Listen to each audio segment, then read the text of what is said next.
Hundreds of people came out at the Kern County Public Services building in protest due to potential Medicaid cuts. So as you can see, it's a night filled with music, joy, and spirit. And right here at Bakersfield High School, Martin Luther King was here. So this is going to kick off a lot of Black History events. If you want to get tickets, I'm told time is ticking, so you got to act fast. But speaking of animals, I'm going to send it off to Sam Hoyle, our neighborhood reporter. He's speaking with FFA students about their time right here at the fair. Here at Bakersfield College, in front of the Renegade Complex Center, where students and families are about to go in for graduation. I'm here with Ariana Madrina. Would you be able to just tell me? I'm here at the historic Union Cemetery, where many people in the community are placing flags just like this. I hit a second one. Do I get a prize? Yeah, why not? I get a prize. I love this. A local mother grieving the loss of her daughter is determined to keep her memory alive here at Olivier Middle School. I'm about to take you Thanksgiving shopping with me. According to this list in the California Bureau, it seems like California has the highest groceries nationally. And I'm going to show you what to expect when going grocery shopping with me.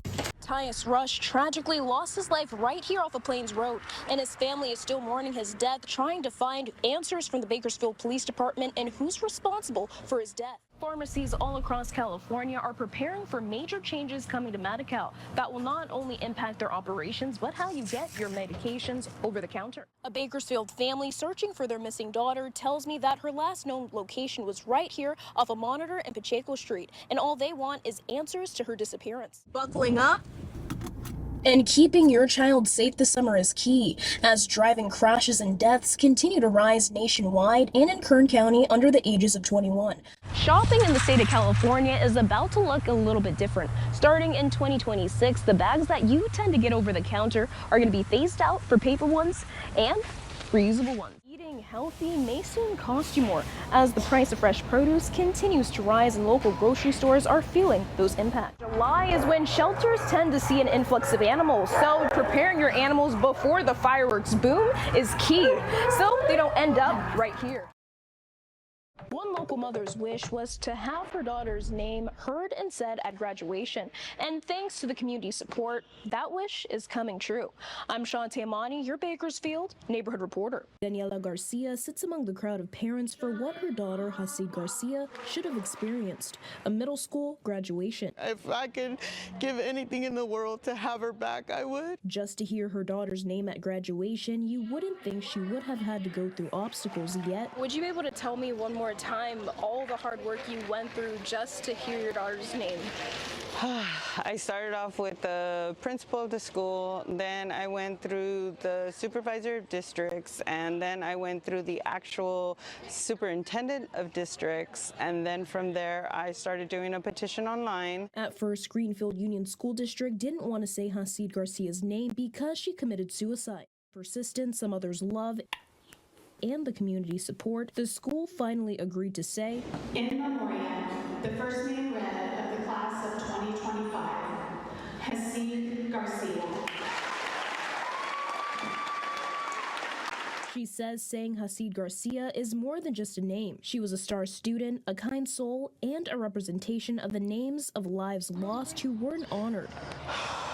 I would love to start either a nonprofit or something in their honor, equally for my daughter and for something of, suicidal survivors. Now at graduation, she stands in support of Hasid Garcia's friends like Nicholas Holcomb, who was one out of the 2,000 signatures that fought to hear Hasid Garcia's name. This is the biggest way we can show her name, the biggest way that we can fight for her name, because in the battle of depression, you're not doing it alone. You see it as alone, but everyone's fighting with you. He tells me how it felt hearing her name. Knowing that she's watching over us, and just that now she's actually here, sitting in a seat next to us, watching us from the stands, laughing as she says our names.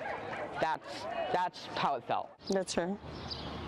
As Daniela Garcia still grieves the bright soul her daughter was, she has a message for parents. If you feel something in your gut is not right, don't second guess it.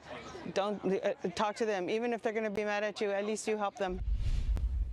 Daniela Garcia tells me that she's grateful for the community support and wants to start her own nonprofit. For those who are experiencing a mental health crisis, you could look at the number directly at the screen for support. I'm Chantaye Imani, your Bakersfield neighborhood reporter. Avenue in Northeast Bakersfield is what neighbors describe as a quiet, peaceful community where neighbors live side by side. But on Christmas Day, that usual routine was shattered by unexpected gunfire. I'm Chantaye Imani, your Bakersfield neighborhood reporter. What began as a night filled with Christmas fireworks, a neighbor says soon became deadly. 20-ish minutes later, we heard others, but there was a distinct difference in the sounds, and they were definitely gunshots, about 4 to 5. Cassandra Musselman is describing the night of December 25th. Just after 10 p.m., Bakersfield police responded to reports of a shooting in the 2700 block of Blade Avenue. Upon arrival, they found a man and a woman with gunshot wounds. Both were dead in the home. According to police, it appears to be a case of murder-suicide. For some Musselman, the gunfire came as a complete shock. This neighborhood is very quiet, so to hear something like that happen, it was definitely concerning. Other residents on Blade Avenue share the same sense of disbelief. This community is usually really safe, and nothing bad ever really happens here. A lot of us are connected. We talk to each other a lot. Leslie Knott has lived in the area for 15 years. She didn't want her face shown, but she tells me she became alarmed early this morning during her usual coffee run. The thing I could really observe was them taking one body out to a van. And so I knew whatever I was seeing, it said crime scene. I thought, what she wants most now is clarity. I would like to find out what happened so I don't have to be afraid.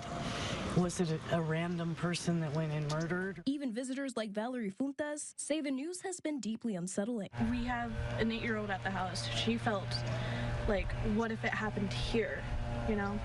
But with the time I have spent in this community, it has been safe, it has been quiet. So for something so morbid to happen on Christmas of all days. Police are still pressing forward with this investigation, but the most haunted question is why there's still no answers. I'm Chantaye Imani reporting in Northeast Bakersfield. In certain Bakersfield neighborhoods, you may see mailboxes just like this, but when you take a look inside, you'll see it's filled with nothing but books to combat the reading crisis right here in Kern County. I'm Chantaye Imani, your neighborhood reporter. Megan Murphy, a teacher with the Kern High School District for 5 years, has seen a troubling trend. Literacy rates at West High have fallen to about a 5th grade reading level. Determined to turn a page, Murphy launched the Little Librarians Club. What better way to do that than trying to get books into the hands of as many kids as young as possible before they become West High students? A student-led effort to bring books directly into local neighborhoods. The club installed 8 free community libraries, small boxes filled with books right in front yards across West Bakersfield. Students were like, we don't have any of these in our neighborhood, so I pulled up the map of little free libraries and we looked, and West High School neighborhoods only had 1 little free library. Former West High student Sophia Escobar, who graduated last year, helped paint one of the libraries in February. This one inspired by banned books and her aunt's experience growing up in a country where reading wasn't a right. By not growing up here, she has adapted, but still there's some gaps in her literacy. She cannot fully write well, even in her own language. So I definitely feel that reading on all spectrums should be a right. For community members like Leticia Arvalo, having a little free library in her front yard is more than just convenient. It's a way to inspire the next generation. The kids, when they walk through my house, they go to the stop sign right on the corner, that they stop and get books, and I see cars, they stop with families, and to me makes me happy. Using a free little library is as simple as opening it up, checking what books excite you, ooh, the celebration. And then once you're done reading it, putting it back in or donating another book in its place. Murphy's long-term goal is to expand into East Bakersfield, targeting book desert areas like Highland High, Foothill High, and Miramonte, but she knows it will take a village. If they're not a West High student, find a teacher that would be willing to be a staff advisor and have them reach out to me, and maybe we can get a club started at their school. If you want to find a little library in your neighborhood or donate, you can visit our website, turnto23.com, for more information. I'm Chantaye Imani, your Bakersfield neighborhood reporter.